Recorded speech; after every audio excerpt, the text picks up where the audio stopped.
ہر بار کی طرح اس بار بھی اس موضوع کا اختتام سارم کے غصے پر ہی ہوا۔ اسی لمحے سارم کا موبائل فون گنگنا اٹھا۔ بھائی اب کس کی کال آ گئی؟ وسیع نے گھڑی پر نظر ڈالتے ہوئے کہا۔ تیری لگتی سلگتی کی عمر بے حد لمبی پائی ہے، محترمہ کے سوتیلے بھائی نے یاد کیا اور بہنا حاضر ہو گئی۔ سارم نے نخوت سے ناک سکیڑ کے کہا۔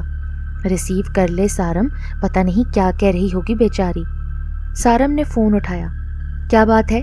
تمہیں میں نے کال کرنے سے منع کیا تھا نا، پھر کس خوشی میں کال کر کے میرا دماغ خراب کر رہی ہو؟ سارم تو دھاڑنے ہی لگا، جبکہ وسیع نے اشارے سے اس کو کول ڈاؤن رہنے کا مشورہ دیا۔ منتہا تم پاگل تو نہیں ہو گئی؟ رات کے 3 بج رہے ہیں، یہ مذاق کا وقت نہیں ہے، سمجھی تم؟ سارم کے ماتھے پر تو پسینے آنے لگے۔ میں قبرستان کیوں آؤں؟ یہ کیسی عجیب سی آوازیں آ رہی ہیں، تم کہاں سے بات کر رہی ہو؟ وسیع ان کی گفتگو سن کر کمبل ہٹائے سارم کے دائیں جانب بیٹھا۔ سارم کو پاگلوں کی طرح چیختے دیکھ کر اس نے اس کا شانہ ہلایا۔ پاپوش نگر قبرستان کے دائیں طرف کی تازہ قبر؟ ارے کیا ہو گیا ہے؟ Are you mad Muntaha? Sarim دھاڑا، اس کے تو ہاتھ لرز رہے تھے۔ وسیع نے جیسے ہی اس کے ہاتھ سے فون جھپٹا، کال بند ہو چکی تھی۔ وسیع نے پانی کا گلاس سارم کو تھمایا۔ سارم ایک ہی گھونٹ میں پانی پی گیا۔ اس کے لبوں پر تو پاپڑی سی جم گئی تھی، آنکھوں میں وحشت کے سائے تھے۔ اس کا چہرہ لٹھے کی مانند سفید ہو گیا، اس کا پورا جسم ہولے ہولے کانپ رہا تھا۔ ارے سارم کچھ تو بتاؤ، آخر ہوا کیا ہے؟ یار وہ منتہا، ہاں کیا ہوا اس کو؟ سب خیریت ہے نا؟ اور تم یہ کیسی فضول قسم کی باتیں کر رہے تھے؟ ارے میں فضول باتیں کر رہا تھا، وہ فضول باتیں کر رہی تھی۔ کیا کہہ رہی تھی وہ؟ مجھے قبرستان بلا رہی تھی وسیع۔ ارے پر کیوں؟ کہہ رہی تھی مجھے تم نے جان سے مارنے کی دھمکی دی تھی نا، اب آ کر مار لو، میں تو پہلے ہی مر چکی ہوں۔ چل سارم، تجھے ڈرا رہی ہوگی، سب کو پتا ہے تجھے ہارر موویز سے کس قدر خوف آتا ہے، مذاق کر رہی ہوگی تیرے ساتھ۔ یار وسیع، اس نے قبر کا ایڈریس بھی بتایا ہے، اور اس کے آس پاس نہایت ہی بھیانک قسم کی آوازیں آ رہی تھیں، جیسے کئی بدروحیں آپس میں بغلگیر ہو کر کورس میں رو رہی ہوں۔ سارم کا خوف کے مارے برا حال ہو رہا تھا، جبکہ وسیع کی بھی حالت اب غیر ہوتی جا رہی تھی۔ ارے چل تو پریشان نہ ہو، ایسا کچھ نہیں ہوگا، تو ہارر فلم دیکھ کر ڈر گیا ہے نا، اب تجھے اس قسم کی فلمیں میں نہیں دکھاؤں گا۔ اب خواہ خواہ ذہن پر زور مت ڈال، چل سونے کی کوشش کر، صبح دیکھیں گے، پھر کال کر کے میری اس سے بات کروانا، میں اس سے کہوں گا کہ پیار محبت اپنی جگہ پر تیری کمزوری پا کر تجھے اتنا ڈرا رہی ہے، حیرت کی بات ہے نا۔ سارم پر کمبل ڈالے وہ دوسرے بیڈ پر سونے کی غرض سے لیٹا تھا، مگر نیند کی دیوی اس کی آنکھوں سے کوسوں دور تھی۔ وہ سارم کو مسلسل دیکھے جا رہا تھا، جو سونے کی اداکاری کرنے میں ہلکان ہو رہا تھا۔ سارم اب جاگ بھی جاؤ، باہر ناشتہ کرتے ہیں، پھر قبرستان چلیں گے۔ وسیع کھڑکی کے پردے ہٹاتے ہوئے بولا۔ گھڑی صبح کے 10 بجا رہی تھی، سردیوں کے دن تھے، ماحول کافی ٹھنڈا تھا۔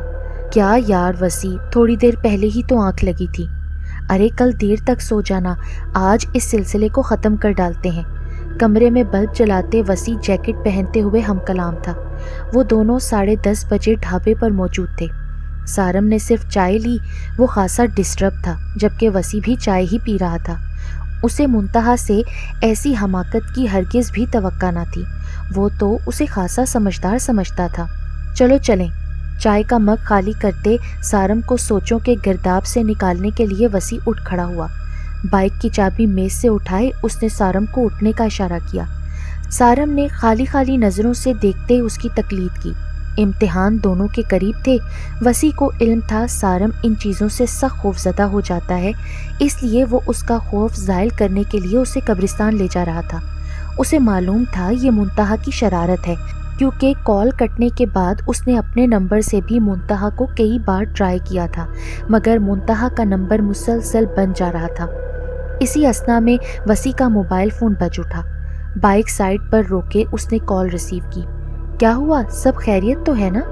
وسیع کو پریشان دیکھ کر سارم نے پوچھا۔ نہیں یار، فرحان بھائی کا ایکسیڈنٹ ہو گیا ہے، آپ ہی نے اسپتال بلایا ہے، چلو وہیں چلیں۔ اپنے بہنوئی کے بارے میں بتاتے ہوئے وسیع نے دوبارہ بائک سٹارٹ کی۔ ہسپتال کا راستہ وسیع نے نہایت تیزی میں طے کیا۔ وسیع کے بہنوئی کی حالت کافی سیریس تھی، اس کی بہن اور اس کے سسرالی بھی خاصے پریشان تھے۔ سارم اور وسیع نے بھی بلڈ بینک میں جا کر خون دیا۔ ان ساری پریشانیوں میں سارم اور وسیع فون کال کی بات ہی بھول چکے تھے۔ مغرب کے بعد ان کی حالت سنبھلی، اب وہ خطرے سے باہر تھے۔ سب نے ہی سکھ کا سانس لیا۔ وسیع کے امی ابا بھی ہسپتال پہنچ چکے تھے۔ بھائی کے ہونے سے بہن کو بہت حوصلہ ملا۔ اس نے اپنے بھائی کا بہت شکریہ ادا کیا۔ میرا پیارا بھائی، اللہ تمہیں سدا سلامت رکھے۔ اچانک ایسی خبر نے دہلا دیا تھا مجھے۔ اگر تم نہ آتے تو پتہ نہیں میں کیسے سب سنبھالتی۔ ارے آپی، آپ اتنا پریشان کیوں ہو رہی ہیں؟ جب تک آپ کا بھائی سلامت ہے آپ کو پریشان ہونے کی بالکل ضرورت نہیں۔ وسیع نے اپنی بہن کے دونوں ہاتھوں کو تھام کر تسلی دی۔ یہ کس کا فون ہے؟ چارجنگ پر لگا بج رہا ہے۔ بہن کی نند ہاتھ میں موبائل تھامے ویٹنگ ایریا میں آئی۔ میرا ہے۔ سارم نے آگے بڑھ کر سیل فون تھاما، جبکہ وسیع کی نظریں سارم پر ہی مرکوز تھیں۔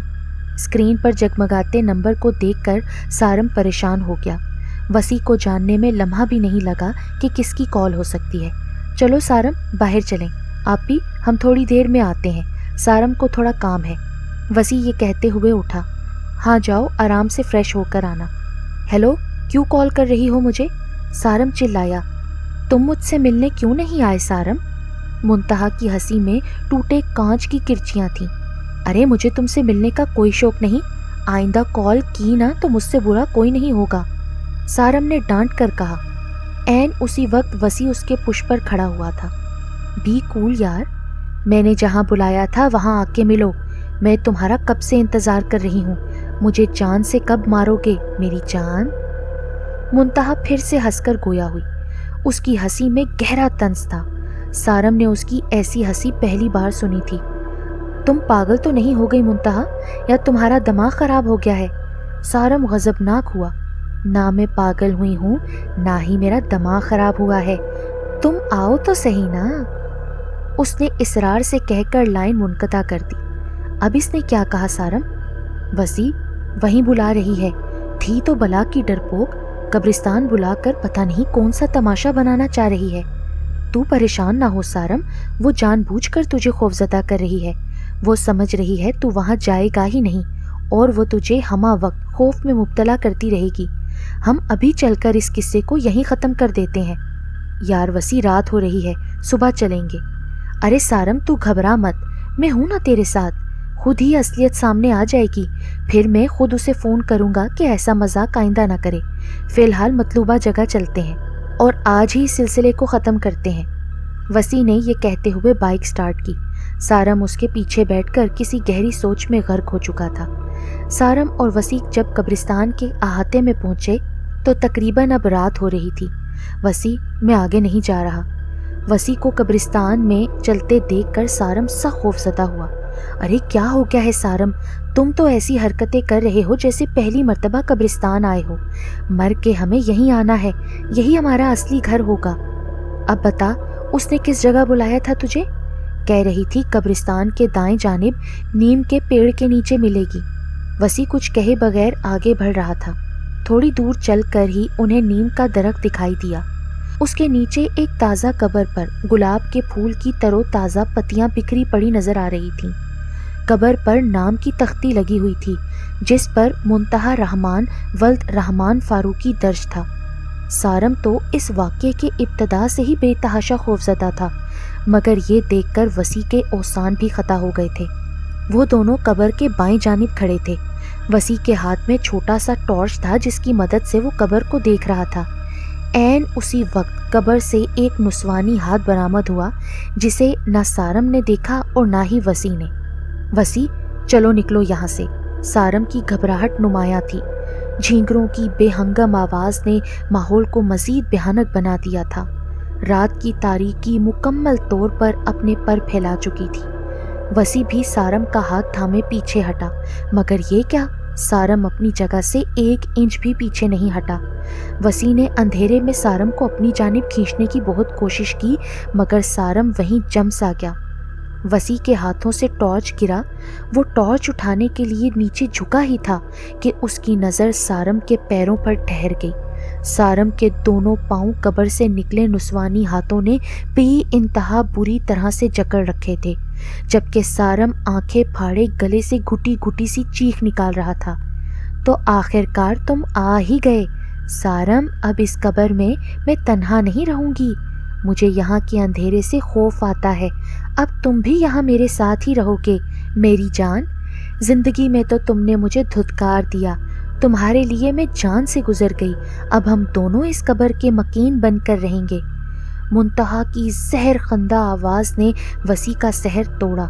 سارم قبر کی جانب کھینچا جا رہا تھا اور منتہا کی دردناک ہنسی پورے قبرستان میں گونج کر ماحول کو مزید پراسرار بنا رہی تھی۔ جھینگروں اور الوؤں کی آواز اور منتہا کی خطرناک ہنسی پورے قبرستان میں گونج کر ان دونوں کا دل دہلا رہی تھی۔ وسیع نے فوراً سارم کا ہاتھ چھوڑا تھا۔ وہ تیزی سے اس قبر سے دور نکل رہا تھا تاکہ مدد کے لیے کسی کو بلا سکے۔ سارم بے حس و حرکت قبر کی جانب کھینچا جا رہا تھا۔ وسیع بدحواسی کے عالم میں سرپٹ بھاگتے کسی سے بری طرح ٹکرایا۔ کیا ہوا بیٹے، ایسے کیوں بھاگ رہے ہو؟ گپ اندھیرے کے باعث وہ کسی شخص کو دیکھ تو نہیں پایا، مگر وسیع کی گھبراہٹ میں تھوڑی کمی ضرور واقع ہوئی۔ انکل، وہ میرا دوست، وہ قبر میں جا رہا ہے، آپ جلدی چلیں میرے ساتھ۔ وہ ان کا ہاتھ تھامے بھاگتا ہوا اس قبر تک آیا۔ سارم کے دونوں پیر قبر کے اندر دھس چکے تھے، اب اس کا گھٹنوں تک جسم مٹی کے اوپری سطح پر دکھائی دے رہا تھا۔ وسیع نے فوراً سارم کو شانوں سے تھام لیا۔ بابا جی نے جب یہ منظر دیکھا تو منہ سے کچھ نہیں کہا، وہ آنکھیں بند کیے کوئی ورد کرنے میں مشغول تھے۔ انہوں نے اپنے ہاتھ میں موجود پانی کی بوتل میں کچھ آیتیں پڑھ کے دم کیں اور قبر کے اطراف میں چھڑکنا شروع کر دیا۔ قبر سے نکلے ہاتھ میں وہ جیسے جیسے پانی ڈالتے جا رہے تھے، ہاتھ قبر کے اندر جا رہا تھا۔ منتہا کی ناگوار چیخوں کی آواز پورے قبرستان میں چھا رہی تھی۔ بابا جی بھی مستقل پڑھتے جا رہے تھے۔ انہوں نے سارم کا دایاں ہاتھ تھام کر اسے قبر سے اٹھایا۔ بابا جی کے ہاتھ تھامنے سے سارم اٹھا، مگر جتنا حصہ اس کا قبر میں مدفون ہوا تھا وہ منتہا کے ہاتھوں سمیت قبر میں غائب ہو چکا تھا اور قبر دوبارہ سے اپنی اصلی حالت میں واپس آ گئی تھی۔ وسیع بابا جی کی مدد سے بے ہوش سارم کو کاندھے پر لاتے ہسپتال لے آیا۔ سارم ICU میں زندگی اور موت کی کشمکش میں تھا، جبکہ بابا جی مسلسل ورد کر رہے تھے۔ وسیع نے سارم کے گھر والوں کو بھی اطلاع کر دی۔ سب بھاگے چلے آئے۔ جب سب کو حقیقت کا پتہ چلا تو کسی سے کچھ بولا ہی نہیں گیا۔ سارم کی امی اور بہن مسلسل روتی جا رہی تھیں، جبکہ وسیع بابا جی کے ساتھ بینچ پر بیٹھے غم سے نڈھال تھا۔ بابا جی، آپ پلیز گھر چلے جائیں، کافی وقت سے آپ میرے ساتھ ہیں۔ وسیع سفید کپڑوں میں ملبوس نورانی چہرے والے شخص سے مخاطب تھا۔ انہی کی وجہ سے سارم کی جان بچ پائی تھی۔ اس حادثے میں سارم کا ایک پاؤں گھٹنوں اور دوسرا ٹخنوں سے ختم ہو گیا تھا۔ اگر بابا جی بر وقت نہ آ سکتے تو سارم کا مکمل وجود قبر کی گہرائیوں میں جا چھپتا۔ بیٹا، میں تو تمہیں اکیلا پا کر رک گیا کہ وہ لڑکی تمہیں کوئی نقصان نہ پہنچا دے، کیونکہ میرے لیے تو اس کا حربہ ناکام رہے گا، مگر وہ تمہیں اور تمہارے دوست کو فجر ہونے تک یقیناً نقصان پہنچا سکتی تھی، اسی لیے میں یہاں رکا رہا۔ انہوں نے کیفے سے پانی کی بوتل منگوا کر اس میں دم کر دیا تھا اور وہ پانی وسیع کو پلا دیا۔ تم اب اس سے محفوظ رہو گے۔ میں کچھ آیتیں تمہیں لکھ کر دے رہا ہوں جو تم مستقل پڑھتے رہنا اور اپنے دوست کو بھی پڑھنے کی تلقین کرنا۔ یہ پانی بھی تم اپنے دوست کو پلانا۔ انشاءاللہ اب تم دونوں اس بلا سے محفوظ رہو گے۔ وہ سارم کے سر پر ہاتھ پھیرتے اس پر دم کر کے جانے کے لیے اٹھ کھڑے ہوئے۔ سارم کے گھر والے ان کے بے حد مشکور تھے۔ وہ انہیں اپنی خوشی سے کچھ پیسے دینا چاہتے تھے، جس کے لیے بابا جی نے انہیں سختی سے منع کر دیا۔ وہ گھر جانے کے لیے ہسپتال سے نکل ہی رہے تھے، وسیع انہیں گاڑی میں بٹھانے آیا تھا۔ بابا جی وسیع کا شانہ تھپک رہے تھے۔ بیٹا، تم ایک بہت اچھے دوست ہو جس نے برے وقت میں بھی اپنے دوست کا ساتھ نہ چھوڑا۔ اللہ تمہیں کامیاب کرے گا۔ اس لڑکی نے حرام موت کا انتخاب کر کے غلط کیا، اپنی آخرت خراب کر لی، مگر سارم بیٹے نے بھی اس لڑکی کے ساتھ غلط کیا۔ اگر وہ اسے شادی کے آسرے میں نہ رکھتا تو ایسا نہ ہوتا، مگر اسے اپنے کیے کی بھی سزا مل گئی۔ اللہ سے بڑا کوئی منصف نہیں۔ یہ تمہارے دوست سارم کے لیے سبق ہے۔ اللہ بچے کو ہدایت دے۔ اگر کبھی دوبارہ میری ضرورت ہو تو مجھے یاد کر لینا۔ انہوں نے کارڈ وسیع کی جانب بڑھا دیا۔